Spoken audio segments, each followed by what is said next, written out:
Hello guys, welcome back to my YouTube channel yes chem study a way of success. मैं हूं आपका educator Shivam Mishra. मेरे प्यारे बच्चों, इस वीडियो में क्लास 11th का हम लोग शुरू करने वाले हैं। जी हाँ, क्योंकि कुछ बच्चे जो हैं वो अब जैसे बिहार बोर्ड का एग्ज़ाम हो चुका है और अन्य बोर्ड का कुछ बोर्डों का हो चुका है और कुछ बोर्ड वाले प्रोमोट हो गए हैं। अब आई डोंट नो कि यूपी बोर्ड वालों का क्या होगा। अब यूपी बोर्ड वालों का फैसला आना बाकी है। पूरा मैं एनसीईआरटी ही पैटर्न पर पढ़ा रहा हूँ और आज से हम क्लास 11th केमिस्ट्री का शुरू करने जा रहे हैं। और हाँ, हर एक वीडियो में, केवल एक ही वीडियो में पूरा कंप्लीट आपको क्लास 11th की केमिस्ट्री मिलेगी। ये क्लास 11th केमिस्ट्री का चैप्टर नंबर 1 है और इसमें पूरा आपको कंप्लीट है। आपको कहीं नहीं ढूंढना, बस आप इसको पढ़ के नोट्स बना लीजिए, बस काम खत्म। ठीक है, पूरा आपका ये कंप्लीट है, पूरा नोट्स आपका ये कंप्लीट है। ठीक है ना, कंप्लीट वीडियो है। तो सबसे पहले आता है रसायन विज्ञान। रसायन विज्ञान या फिर इसको बोलते हैं रसायन शास्त्र यानी कि केमिस्ट्री। तो ये केमिस्ट्री होती क्या है, रसायन शास्त्र होता क्या है, रसायन विज्ञान क्या है? तो विज्ञान की वह शाखा जिसके अंतर्गत पदार्थ, उसके संगठन, गुणों तथा होने वाले परिवर्तनों का अध्ययन किया जाता है, उसे रसायन विज्ञान कहते हैं। तो रसायन विज्ञान क्या होता है, याद रखना। विज्ञान की वह शाखा जिसके अंतर्गत पदार्थ, उसके संगठन, गुणों तथा होने वाले परिवर्तनों का अध्ययन किया जाता है, उसे रसायन शास्त्र या फिर रसायन विज्ञान कहते हैं। एक और बात याद रखना, नोट में याद करना होगा तो कर लेना। केमिस्ट्री, जो रसायन विज्ञान यानी केमिस्ट्री शब्द की उत्पत्ति यूनान से हुई है, जो कीमिया शब्द से लिया गया है। ओके, याद रखना। केमिस्ट्री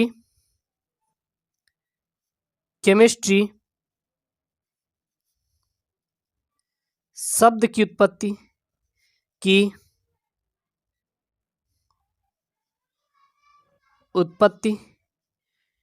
यूनान से हुई है,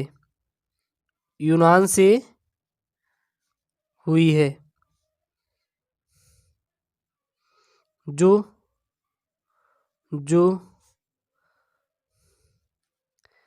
कीमिया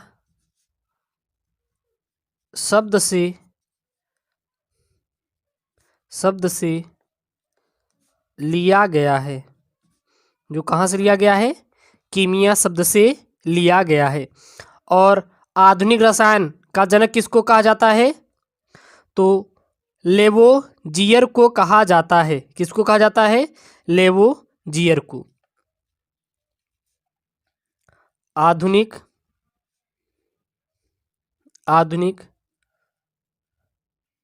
रसायन का जनक लेवोजियर को कहा जाता है। लेवोजियर को क्या कहा जाता है? क्या कहा जाता है? आधुनिक रसायन का जनक कहा जाता है। अब अगला देखें तो रसायन के कार्य क्षेत्र एवं महत्व, यानी रसायन के कहाँ कहाँ प्रयोग किए जाते हैं, यानी कि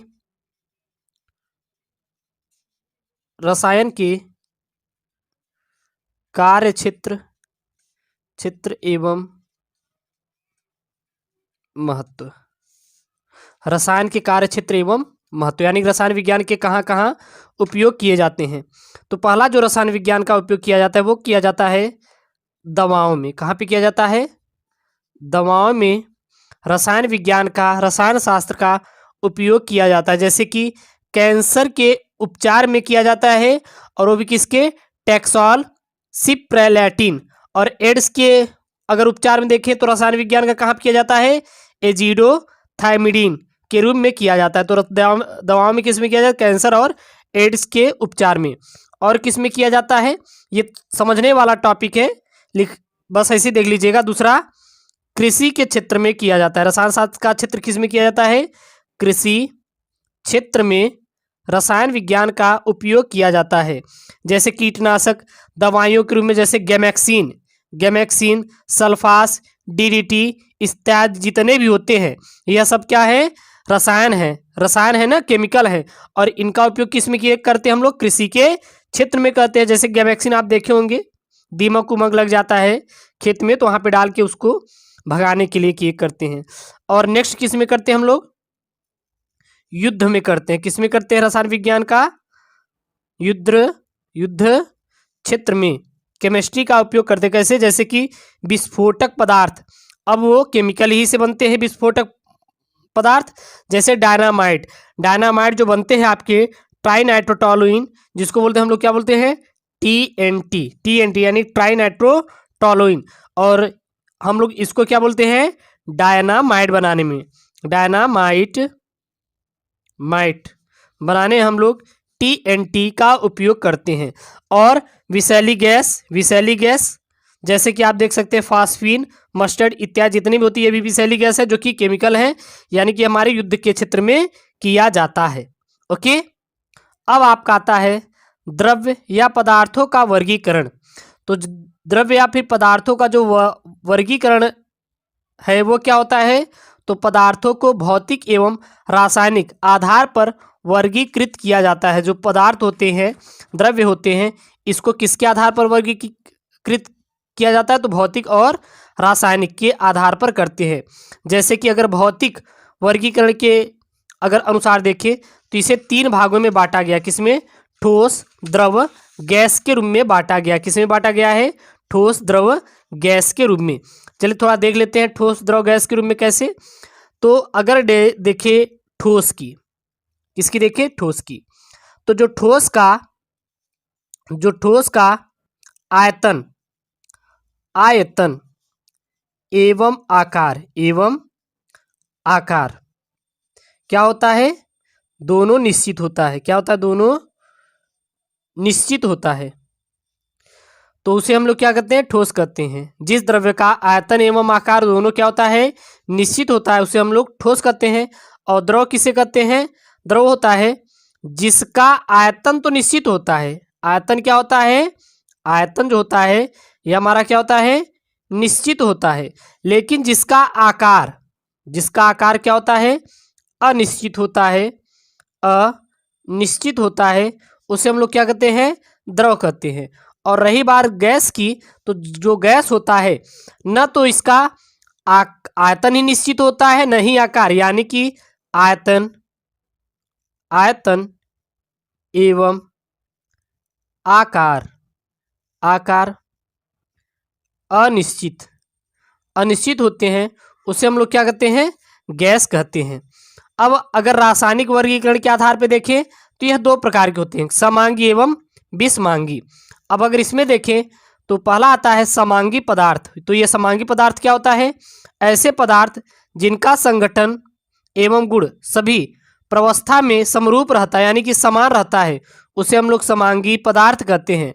जैसे उदाहरण में देखिए क्या है? कॉपर, जल, जितने भी होते हैं हमारे क्या है? समांगी पदार्थ के ही अंतर्गत आते हैं। दूसरा आता है आपका विषमांगी पदार्थ। तो विषमांगी पदार्थ क्या होते हैं? ऐसे मिश्रित पदार्थ जिनका संगठन समान रूप से संपूर्ण भाग में वितरित नहीं रहता, उसे हम लोग विषमांगी पदार्थ कहते हैं। उदाहरण के लिए जैसे सोडियम व शक्कर का मिश्रण जो होता है हमारा क्या होता है? विषमांगी होता है, क्योंकि इसमें ढेर सारे पदार्थों का क्या होता है? मिश्रण होता है। अब आपका आता है पदार्थों का वर्गीकरण। तो जो पदार्थ होते हैं उनको हम लोग 4 भागों में बांटे हैं। पहले किसमें? शुद्ध पदार्थ, दूसरे तत्व, और तीसरा यौगिक, और जो चौथा वो क्या है? मिश्रण। तो शुद्ध पदार्थ तो आपको जानते होते हैं, यानी समांगी पदार्थ को हम लोग शुद्ध पदार्थ के भी नाम से आप जान सकते हैं, जिसमें कोई मिलावट न हो। अब इसमें आता है आपका तत्व। तो तत्व की परिभाषा क्या होती है? एक ही प्रकार के परमाणुओं से मिलकर बने पदार्थ तत्व कहलाते हैं। एक ही प्रकार के परमाणु से जो मिलकर बने पदार्थ होते हैं उसे हम लोग क्या कहते हैं? तत्व कहते हैं। जैसे सोना और चांदी जो होते हैं हमारे क्या है मेरे प्यारे बच्चों? तत्व हैं। फिर आता है आपका यौगिक। ये यौगिक क्या होता है? तो 2 या 2 से अधिक पदार्थों के निश्चित अनुपात से मिलकर बने पदार्थ को यौगिक कहते हैं। जैसे जल और शक्कर जो होते हैं, यह आपके मेरे प्यारे बच्चों यौगिक के उदाहरण हैं। ठीक है। अब आता है आपका मिश्रण। तो मिश्रण क्या है? 2 या 2 से अधिक पदार्थों के अनिश्चित अनुपात से मिलकर बने पदार्थों को मिश्रण कहते हैं। जैसे समुद्री जल, वायु, सोडा वाटर इत्यादि जितने भी होते हैं यह मिश्रण होते हैं। यह मिश्रण के क्या है? उदाहरण है। कभी कभी दे देता है कि मिश्रण और यौगिक में अंतर बताइए, यानी मिश्रण और यौगिक में क्या क्या अंतर होते हैं। तो चलिए देख लेते हैं मिश्रण और यौगिक में अंतर। तो एक तरफ यौगिक लिखेंगे, दूसरी तरफ क्या लिखेंगे, मिश्रण लिखेंगे। तो दो या दो से अधिक पदार्थों का निश्चित अनुपात यौगिक कहलाता है। दो या दो से अधिक पदार्थों का अनिश्चित अनुपात मिश्रण कहलाता है। यौगिक देखिए तो यह सदैव समांगी होते हैं, कौन से यौगिक, और मिश्रण यह सदैव विषमांगी होते हैं। मिश्रण क्या होते हैं, सदैव सदैव क्या होते हैं, विषमांगी होते हैं। यौगिक की बात करें तो यौगिक के संगठक पदार्थों को सरल यांत्रिक विधियों द्वारा पृथक नहीं किया जा सकता, लेकिन मिश्रण को देखें तो मिश्रण के संगठक पदार्थों को सरल यांत्रिक विधियों द्वारा पृथक किया जा सकता है। अगला देखें तो यौगिक के बनने में उच्च ऊर्जा परिवर्तन होता है। जब यौगिक का निर्माण होता है तो उसमें क्या होता है, उच्च ऊर्जा का परिवर्तन होता है। और विषमांगी मिश्रण बनते हैं तो समय में कोई परिवर्तन नहीं होता, किंतु समांगी मिश्रण बनते समय ऊर्जा का उत्सर्जन या अवशोषण होता है। अगर यौगिक का उदाहरण देखें तो जैसे जल और C12H22O11, ये जो हमारा होता है चीनी, ये जो होते हैं यौगिक के एग्जाम्पल है। और मिश्रण के जैसे हवा और सोडा वाटर, ये जो होते हैं क्या होते हैं, हमारे मिश्रण के एग्जाम्पल हैं। अब अगर देखें तो अंतरराष्ट्रीय पद्धति आती है, इंटरनेशनल सिस्टम ऑफ यूनिट। अगला जो आपका है तो इसे एसआई पद्धति कहते हैं। इसे हम लोग अंतरराष्ट्रीय पद्धति को क्या बोलते हैं, एसआई पद्धति कहते हैं, जिसका पूरा नाम क्या होता है, इंटरनेशनल सिस्टम ऑफ यूनिट। और इसके दो मात्रक होते हैं, कौन कौन से, पहला होता है मूल मात्रक और दूसरा होता है पूरक मात्रक। तो एक तो मूल मात्रक होता है और दूसरा क्या होता है, पूरक मात्रक होता है। तो सबसे पहले हम लोग जानते हैं मूल मात्रक के बारे में। तो ऐसे मात्रक जो एक दूसरे से पूर्णतः स्वतंत्र होते हैं उसे मूल मात्रक कहते हैं। और इनकी संख्या क्या होती है, 7 होती है। इनकी संख्या क्या होती है, 7 होती है। जैसे कि अगर देखें तो लंबाई, द्रव्यमान, समय, ताप, ये सब मूल राशियां हैं। और मूल राशियों की संख्या भी कितनी होती है, 7 ही होती है। हम लोग सिलेबस के अकॉर्डिंग पढ़ रहे हैं, जो आपके सिलेबस में है। लंबाई, द्रव्यमान, समय, ताप, धारा, पदार्थ की मात्रा, ज्योति तीव्रता, जो होती है हमारी क्या मूल राशियां हैं। और इनके हमारे 7 मूल मात्रक है। देखिए लंबाई का मीटर, द्रव्यमान का किलोग्राम, ताप का केल्विन, समय का सेकेंड, धारा का एम्पियर, पदार्थ की मात्रा का मोल, और जो तीव्रता का मात्रक क्या होता है, कैंडिला होता है। लंबाई को L से दिखाते हैं, द्रव्यमान किसे दिखाते हैं, M से, समय को T से, ताप को T टेम्परेचर कैपिटल, और समय को स्मॉल t सेकेंड, धारा हो गई। तो ये हमारी क्या होगी, इसको याद कर सकते हैं। फिर आता है पूरक मात्रक। तो इनकी संख्या भी क्या होती है, आपकी 2 होती है। पूरक मात्रक की संख्या कितनी होती है, 2 होती है। समतल कोण और घन कोण, ये जो दोनों होते हैं हमारे क्या है, पूरक मात्रक हैं। समतल कोण का मात्रक क्या होता है, रेडियन, और घन कोण का मात्रक क्या होता है, स्टेरेडियन। जो ये होता है आपका किसका होता है मेरे प्यारे बच्चों, ये हमारा होता है घन कोण का मात्रक होता है। ओके, अब आपकी जो हेडिंग आती है वो आती है द्रव्यमान। तो द्रव्यमान क्या होता है मेरे प्यारे बच्चों, किसी पदार्थ का द्रव्यमान उसमें निहित पदार्थों की मात्रा होती है। फिर आता है आयतन। तो आयतन क्या होता है, किसी पदार्थ द्वारा लिया गया एक निश्चित स्थान, उसे पदार्थ का क्या कहते हैं, आयतन कहते हैं।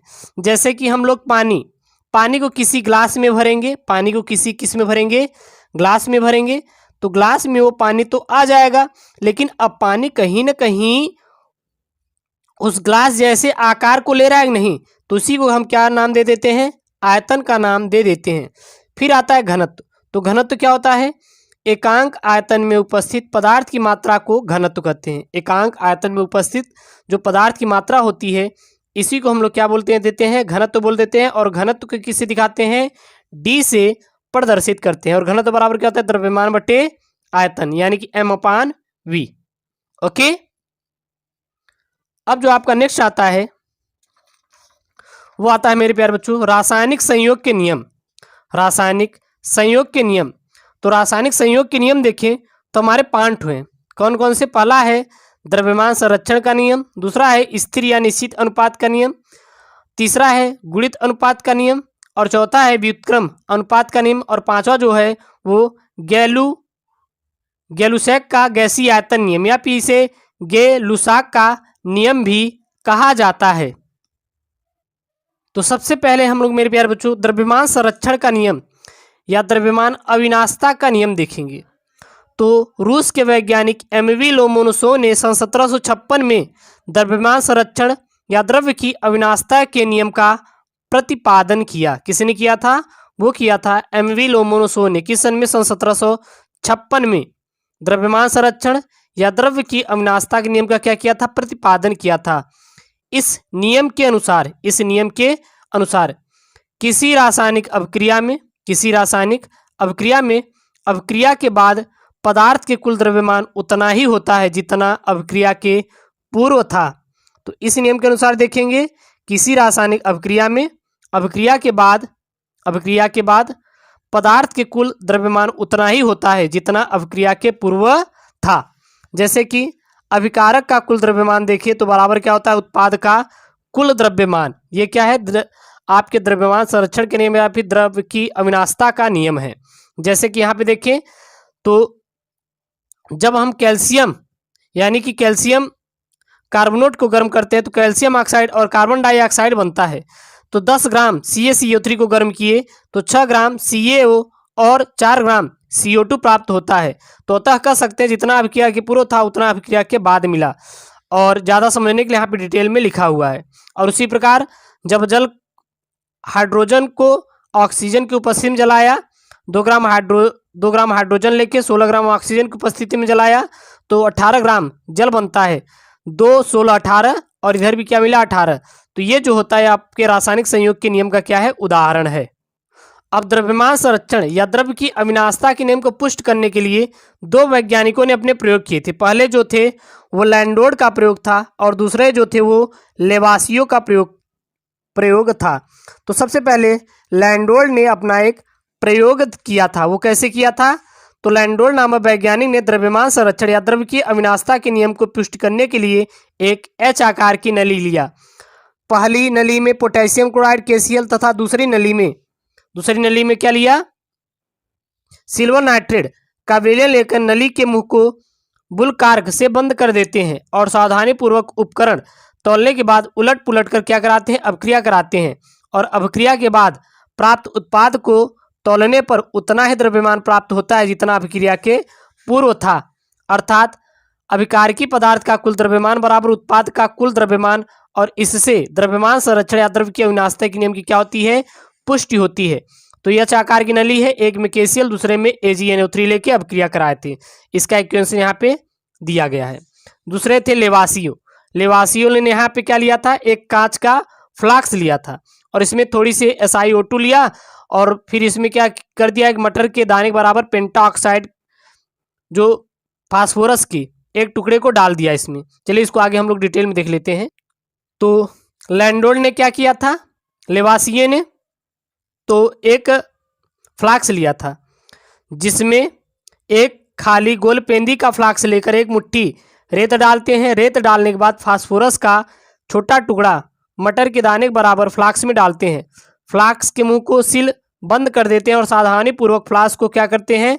तौल लेते हैं। और तौलने के बाद फ्लास्क को बर्नर की सहायता से क्या करते हैं? गर्म करते हैं, जिसमें उपस्थित फास्फोरस का छोटा सा टुकड़ा पेंटा ऑक्साइड गैस में बदल जाता है और ठंडा करने के बाद उत्पाद का द्रव्यमान अभिकारक के बराबर ही रहता है जब तौलते हैं। तो इससे द्रव्यमान संरक्षण या द्रव्य के अविनाशता के नियम की क्या होती है? पुष्टि होती है। दूसरा जो नियम आता है वो आता है स्थिर अनुपात का नियम। तो फ्रेंच के वैज्ञानिक JL प्राउज ने सन 1799 ईस्वी में स्थिर अनुपात के नियम का क्या किया था? प्रतिपादन किया था। इस नियम के अनुसार प्रत्येक रासायनिक यौगिक चाहे जिस विधि से बनाया या प्राप्त किया जाए सभी में तत्वों के द्रव्यमान एक निश्चित अनुपात में क्या रहते हैं? संयुक्त रहते हैं। फिर जो तीसरा नियम आया था वो आया था सरल गुणित अनुपात का नियम। तो इस नियम का प्रतिपादन इंग्लिश वैज्ञानिक जॉन डाल्टन ने सन 1803 ईस्वी में किया था। इस नियम के अनुसार जब 2 या 2 से अधिक तत्व परस्पर आपस में रासायनिक संयोग करके 2 या 2 से अधिक यौगिक बनाते हैं तो एक तत्व के समान द्रव्यमान से संयुक्त करने वाले दूसरे तत्व के द्रव्यमान में एक सरल गुणित अनुपात होता है। अब अगला जो नियम आता है मेरे प्यारे बच्चों आता है तुल्य अथवा व्युत्क्रमण अनुपात का नियम। तो इस नियम का प्रतिपादन जर्मन वैज्ञानिक रिक्टर ने सन 1792 ईस्वी में किया था। इस नियम के अनुसार जब दो तत्वों के भिन्न भिन्न द्रव्यमान वाले तत्व अलग अलग किसी तीसरे तत्व के निश्चित द्रव्यमान से संयोग करते हैं, यदि वे इन दोनों तत्वों से कभी संयोग हो सके तो वे इसी अनुपात में अर्थात सरल गुणित अनुपात में ही संयोग करते हैं। उदाहरण के लिए यहाँ पे आप देख सकते हैं। अगला जो आता है पांचवा और लास्ट हमारा गैलुसैक का गैसीय आयतन नियम। गैलुसैक का क्या आता है? गैसीय आयतन नियम। तो इस नियम का प्रतिपादन गैलुसैक नामक वैज्ञानिक ने सन 1808 ईस्वी में किया था। किसी में किया था? 1808 ईस्वी में किया था। इस नियम के अनुसार जब दो गैसें परस्पर आपस में रासायनिक संयोग करके गैसीय उत्पाद बनाते हैं तो अभिकारक एवं उत्पाद के गैसों में एक सरल गुणित अनुपात होता है और इसी को क्या कहते हैं? गैलुसैक का गैसीय आयतन नियम मेरे प्यारे बच्चों कहा जाता है। अब जो आपका आता है वो आता है डाल्टन का परमाणुवाद। ये डाल्टन का परमाणुवाद क्या है? तो डाल्टन के अनुसार परमाणु द्रव्य के सूक्ष्मतम अविनाशी अविभाज्य कण होते हैं। डाल्टन के अनुसार देखें तो परमाणु जो होते हैं वो क्या होते हैं? द्रव्य के सूक्ष्मतम अविनाशी अविभाज्य कण होते हैं। परमाणु की खोज सन 1808 ईस्वी में जॉर्ज डाल्टन ने ही किया था। एक ही तत्व के सभी परमाणु भार आकाश संरचना में क्या होते हैं? समान होते हैं और भिन्न प्रकार के द्रव्यों के परमाणु भार आकाश संरचना में क्या होते हैं? भिन्न होते हैं। ब्रह्मांड के सभी द्रव्य सूक्ष्म परमाणु से मिलकर बने हैं जिन्हें भौतिक एवं रासायनिक विधियों द्वारा पृथक नहीं किया जा सकता और इसे क्या कहते हैं? डाल्टन का परमाणुवाद। लेकिन बाद में जो डाल्टन का परमाणुवाद है उसे अवमान्य ठहराया गया था। एक बात याद रखना। अब आपका जो अगला पॉइंट आता है वो आता है अणु एवं परमाणु में अंतर। अणु एवं परमाणु में अंतर। तो एक तरफ हम लोग अणु डालेंगे और दूसरी तरफ परमाणु, लेकिन उससे पहले हम लोग अणु की परिभाषा थोड़ा देख लेते हैं। तो द्रव्य के वे सूक्ष्मतम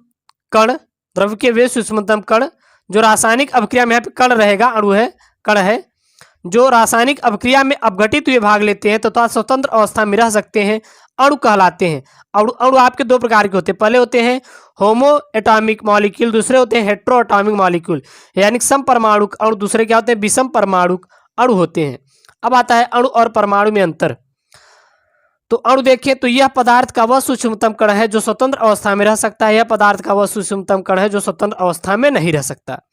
यह रासायनिक क्रिया में भाग नहीं लेता अणु, लेकिन यह रासायनिक क्रिया में क्या लेता है? भाग लेता है। कौन? आपका परमाणु। यह रासायनिक क्रिया में वियोजित हो जाता है। कौन? अणु। और यह रासायनिक क्रिया में विभाजित नहीं होता है। कौन? परमाणु। यह अनेक परमाणुओं के संयोग से बनते हैं अणु, और परमाणु यह पदार्थ के छोटे छोटे कण से मिलकर बनते हैं। अणु का एग्जाम्पल देखिए O2 H2Cl2, और परमाणु का देखिए तो क्या हो जाएगा आपका मेरे प्यारे बच्चों? ऑक्सीजन, हाइड्रोजन और सोडियम। अब आपका आता है परमाणु द्रव्यमान। ये परमाणु द्रव्यमान क्या होता है? तो किसी तत्व का एक परमाणु कार्बन 12 के एक परमाणु के 1/12 भाग से जितना गुना अधिक होता है या भारी होता है वह उस तत्व का परमाणु द्रव्यमान कहलाता है। और तत्व का परमाणु द्रव्यमान बराबर सूत्र क्या हो जाएगा? तत्व के एक परमाणु का द्रव्यमान बटे कार्बन 12 के परमाणु का 1/12 भाग। अब आता है मोलों की संख्या। तो मोलों की संख्या क्या होती है? किसी पदार्थ के मोलों की संख्या उस पदार्थ की मात्रा व द्रव्यमान के अनुपात के बराबर होती है।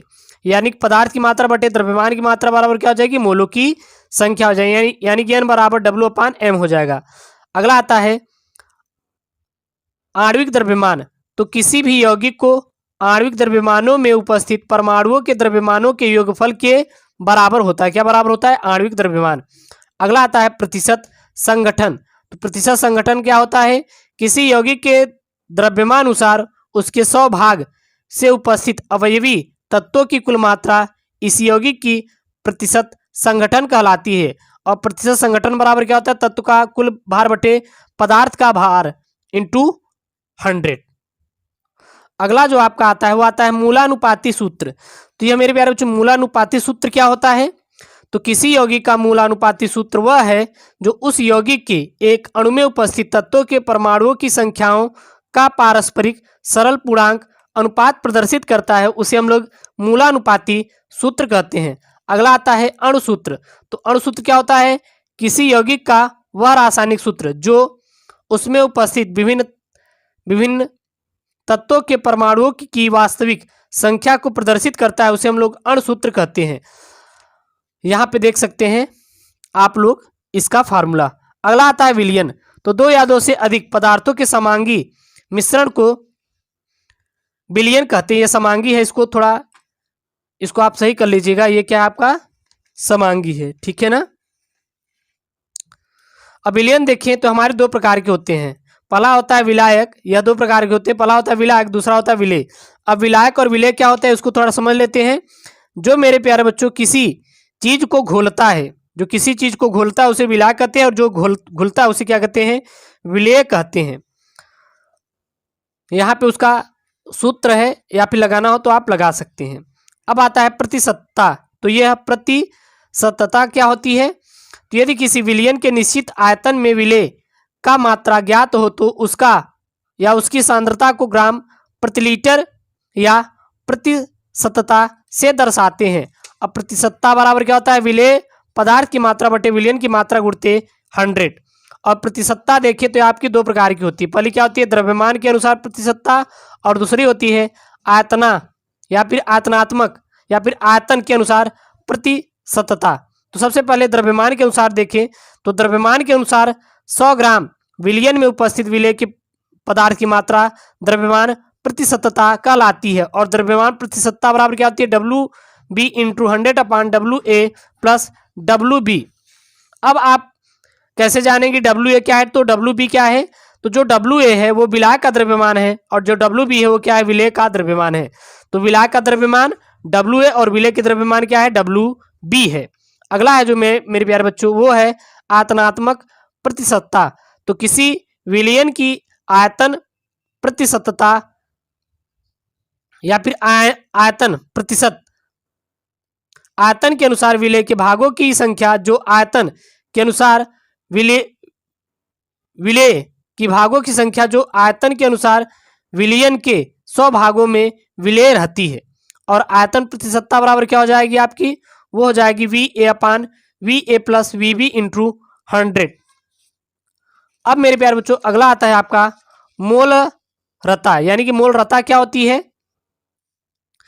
मोलरता तो किसी विलयन के 1 लीटर में उपस्थित विलेय पदार्थ के ग्राम मोलों की संख्या को उस विलयन की मोललता कहते हैं, या फिर मोलरता कहते हैं। और मोलरता को M से प्रदर्शित करते हैं। और मोलरता बराबर क्या हो जाएगा? विलेय पदार्थों के ग्राम मोलों की संख्या में विलयन का आयतन। M बराबर क्या हो जाएगा? WA × 1000/MB × V। और V क्या है? हमारा मिलीलीटर में होगा। या फिर इसको क्या कह सकते हैं? विलेय का भार गुणित 1000 बटे विलेय का द्रव्यमान गुणित विलयन का आयतन। अब आता है मोललता। वो मोलरता है, ये क्या है? मोललता है। तो किसी विलयन के 1 किलोग्राम विलायक में उपस्थित विलेय पदार्थ के मोलों की संख्या विलयन की मोललता कहलाती है। और मोललता बराबर क्या होती है? विलेय पदार्थों के मोलों की संख्या बटे विलायक का किलोग्राम में मात्रा। M बराबर क्या हो जाएगा? WB/MB × 1000 बटे WA। अगला आता है नार्मलता। तो ये नार्मलता क्या होती है? तो किसी विलयन के 1 लीटर आयतन में उपस्थित विलेय पदार्थ की मात्रा के ग्राम तुल्यांकों की संख्या विलयन की नार्मलता कहलाती है। और नार्मलता बराबर क्या होती है? विलेय पदार्थ के ग्राम तुल्यांकों की संख्या लीटर में विलयन का आयतन। अर्थात यहाँ पे देख सकते हैं बराबर क्या हो जाएगा? WB/E × 1000 बटे V। अर्थात विलेय की मात्रा गुणित तुल्यांकी भार गुणित 100। और तुल्यांकी भार बराबर क्या होता है? अणुभार बटे संयोजकता। अब आती है फार्मलता। तो ये फार्मलता क्या होती है? किसी विलयन के 1 लीटर आयतन में उपस्थित आयनिक अवस्था उपस्थित विलेय पदार्थ के ग्राम सूत्र द्रव्यमानों की संख्या विलयन की फार्मलता कहलाती है। और फार्मलता बराबर क्या होती है? विलेय पदार्थ का भार बटे विलेय पदार्थ का ग्राम सूत्र द्रव्यमान गुणित 1000 बटे विलयन का ml में आयतन। अर्थात F बराबर क्या हो जाएगा, फार्मूला था बराबर WB/FB इंटू 1000/V हो जाएगा। अब आता है आपका मोल प्रभाज। तो मोल प्रभाज क्या होता है, विलयन के किसी एक घटक के मोलों की संख्या तथा विलयन के समस्त घटकों के मोलों की संख्या का अनुपात विलयन का मोल प्रभाज कहलाता है, और इसे हम लोग x द्वारा प्रदर्शित करते हैं। विलयन का मोल प्रभाज बराबर क्या हो जाएगा, विलयन के एक घटक के मोलों की संख्या बटे विलयन के समस्त घटक के मोलों की संख्या। अगला आता है आपका रासायनिक समीकरण। लास्ट ये आपका यहाँ से आपका चैप्टर क्लोज हो जाएगा। रासायनिक अभिक्रिया में उपस्थित अभिकारक व अभिक्रिया के परिणाम स्वरूप प्राप्त उत्पाद को 3 रासायनिक सूत्रों द्वारा समीकरण के रूप में व्यक्त करने की विधि को ही रासायनिक समीकरण कहते हैं। अगला आता है उत्प्रेरक। तो ऐसे पदार्थ जो रासायनिक अभिक्रिया को या फिर अभिक्रिया में भाग नहीं लेते किंतु अभिक्रिया की दर को घटा या फिर बढ़ा देते हैं, उसे उत्प्रेरक कहते हैं। और उत्प्रेरक आप बहुत प्रकार के होते हैं, जैसे धनात्मक उत्प्रेरक, ऋणात्मक उत्प्रेरक, स्व उत्प्रेरक। तो ये जो होते हैं जितने भी मेरे प्यारे बच्चों, ये आपके क्या होते हैं, तो यह उत्प्रेरक होते हैं। तो यहाँ पे मेरे प्यारे बच्चों आपको जो चैप्टर 1 है यहाँ पूरा का पूरा क्लोज होता है, और जितना भी था आपका मैं पूरा का पूरा इसमें पढ़ा दिया हूँ। और आपका कोई भी टॉपिक ऐसा है जो कि छूटा है चैप्टर 1 से, रासायनिक की कुल मूल अवधारणाएं हैं आपकी, अगर यहाँ से कोई चीज़ छूटी है तो आप कमेंट कीजिएगा, मैं उसको भी आपको पूरा पूरा पढ़ा दूंगा। अगर आपको ऐसी वीडियो चाहिए तो चैनल को जरूर से जरूर सब्सक्राइब करें। ओके दोस्तों, थैंक यू, जय हिंद।